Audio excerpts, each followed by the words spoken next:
Ne, čia žinokit, fantastika. Čia fantastika. Mes dar taip gerai nesam buvę. Mes dar taip prabangiai nesam buvę. Čia labai gražu. Rankų darbo. Pergola su gėle, kaip sakėt, vadinasi gėlė? Trumpet vine. Trumpet vine. Trumpet vine. Aš nežinau, ar yra kažkoks latiniškas pavadinimas, aš vis tik trumpet vine sakau. O jūs čia ateinat pasėdėt? Jo. Geriat kavą? Arba vyną. Jūsų vyras kalba lietuviškai.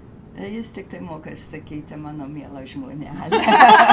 Jūs kaip matematikė, tai čia tikslieji mokslai, tai čia labai toli nuo meno. Žinot, matematikai, ta prasme, tai čia labai mažai meno tame. Yra toks tikslumas mene. Namai yra muziejus. Taip, šitie iš tikrųjų pas jūs yra muziejus. Ir Lietuvos muziejus, ir meno muziejus, ta prasme, wow. Ir šeimos muziejus. Ir aš visą laiką keičiu. Aš to nežinau. Tai va, galite pabandyti dar ne vėlų nulėkti arba vyro išsitraukti kokį kaklaraištį. Aš pradėjau dažyti su akvarelę.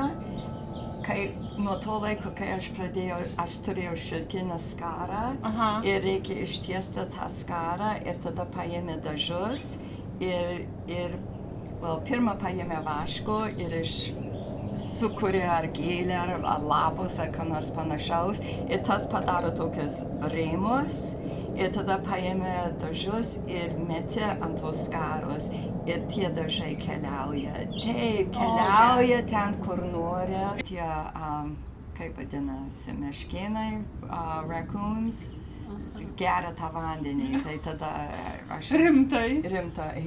Čia visas zoologijos sodas pas. Yra šeškų, yra possums, yra tų raccoons, tai visko yra.